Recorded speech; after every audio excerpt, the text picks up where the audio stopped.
آپ کے پشتوں کا تو میں نہیں کہتا، البتہ یہ کہہ سکتا ہوں ہماری بلوچی فرشتوں کو بھی سمجھ میں نہیں آتی۔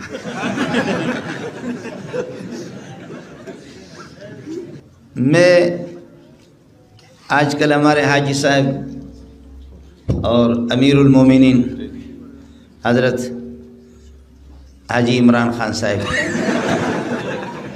ان کا مسئلہ ہے کہ اس نے حاجی صاحب نے بالکل ہم لوگوں کو مولویوں کو محدود کر کے رکھا ہوا ہے۔ اب پٹھان حضرات اور بلوچ حضرات کو سمجھانا تو مشکل ہے، جبریل علیہ السلام ان کو سمجھا نہیں سکتا، لیکن ایک بات ذرا سمجھ لینا، آپ حضرات ناراض نہ ہو، یہاں موٹے موٹے پٹھان بھی ہے، میں خود بھی موٹا سا ہوں۔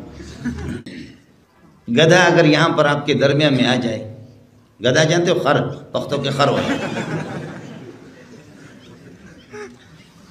اگر گدھا یہاں آپ کے درمیان میں آ جائے یا کوئی کتا آ جائے، وہ کہ مالا کنڈ والوں کو میں نہیں مانتا، سوات والوں کو میں نہیں مانتا، والی سوات کو میں نہیں مانتا، ان کی کوئی حیثیت نہیں ہے، اور دمادم مست کلندر زندہ آباد، خر زندہ آباد، زندہ آباد۔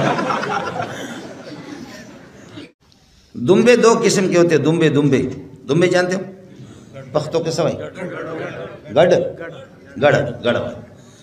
اب دو قسم کے دمبے ہوتے، ایک دمبا وہ ہوتا ہے کہ جس کے پیچھے اس کی چکتی ہوتی ہے چربی والی بڑی سی ایسے، سمجھے؟ دیکھا؟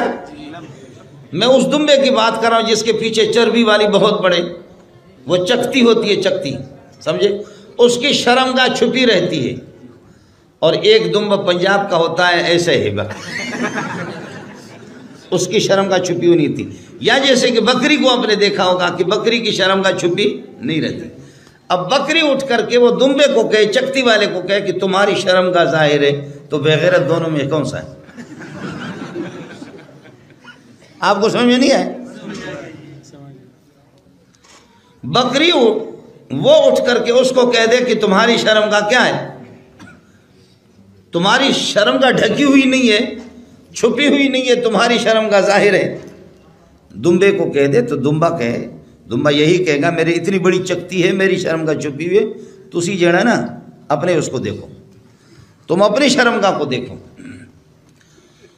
بعض لوگ ہوتے بے عزت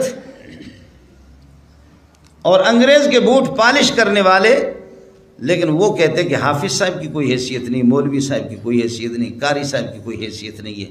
دیکھو ہمارے بلوچوں کے پٹھانوں کے بہت لمبے چوڑے سینے ہوتے جن کو ٹرک بھی نہیں اٹھا سکتا، ایسے موٹے موٹے ہم لوگ ہوتے ہیں کہ ٹرک بھی نہیں اٹھا سکتا، لیکن خیال کر لینا شاید یہ جو چھوٹا سا معصوم بچہ ہے نا، اس معصوم بچے کے مقابلے میں بلوچوں کا سردار اور آپ کا خان شاید اس کا مقابلہ نہ کر سکے۔ جس کے سینے میں قرآن ہے، آپ کا خان پٹھانوں کا، ہمارے بلوچوں کا سردار۔ بلوچ سے پوچھا کہ سردار بڑا ہے یا خدا بڑا ہے؟ تو بلوچ نے کہا کہ اللہ کو تو ہم نے نہیں دیکھا، لیکن ہمارا سردار بھی چھوٹا نہیں۔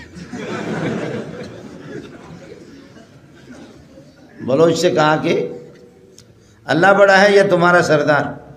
کہتے واجہ میں اللہ ندیس تک ہوں، اللہ کو ہم نے دیکھا نہیں ہے، لیکن ہمارا سردار بھی چھوٹا نہیں ہے، بہت بڑا ہے۔ اور پٹھان سے پوچھا کہ اللہ بڑا ہے یا خان بڑا ہے؟ تو پٹھان نے مولوی صاحب کو کہا مولوی صاحب خدا تمہیں اس طرح پریشان اور ذلیل کرے جیسے تم نے مجھے پریشان کر دیا، میں حیران ہوں کہ خان کو بڑا کہوں یا اللہ کو بڑا کہوں۔ پٹھان تو جیسے کہ کبھی ہم لوگوں کو پکڑ کر کے نا، بعض غریبوں کو کسی کو پکڑا کسی نے، آپ سمجھ گئے نا، سمجھ گئے، وہ پگڑی والے کو کسی نے پکڑا، کہا بولو ہم حق پر ہیں، ہم صحیح ہے یا طالبان صحیح ہے؟ اس نے کہا تم بھی صحیح ہو، طالبان بھی صحیح ہے، اصل کتے کے بچے ہم۔ سمجھ میں نہیں آیا؟ کمال کیا اس نے، کہا بولو کتے کا بچہ، بولو طالبان صحیح ہے یا ہم صحیح ہے؟ اس نے کہا وہ بھی صحیح، تم بھی صحیح، اصل خر ہم ہیں اور اصل ذلیل ہم ہیں، بابا تم دونوں کے دونوں صحیح۔ دیکھا وہ جو گدھا ہوتا ہے نا، گدھا کہتے ہیں بھوم، پیچھے سے کہتے ہیں پر، تو کسی نے کہا کہ یہ ہوں کر رہے اور پیچھے سے پر یہ ہوں، کہا مالا کنڈ والوں کو ڈراتا ہوں، ان پر پریشر ڈال کا پیچھے سے پر کا تھوڑا سا خود بھی ڈرتا نہیں ہونا. صبح سویرے بچے جب اٹھتے ہیں نہ ان کو وضو کی ضرورت ہے نہ استنجا کی ضرورت ہے، کچھ بھی نہیں.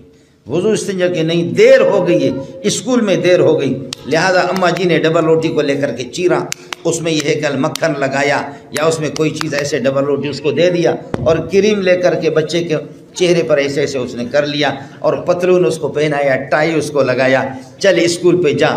اب وہ اسکول کی کتابیں اٹھا کر کے یہاں امریکی کمانڈو جا رہے ہیں. آپ سمجھ رہے؟ جا رہے ہیں امریکی کمانڈو جا رہے ہیں.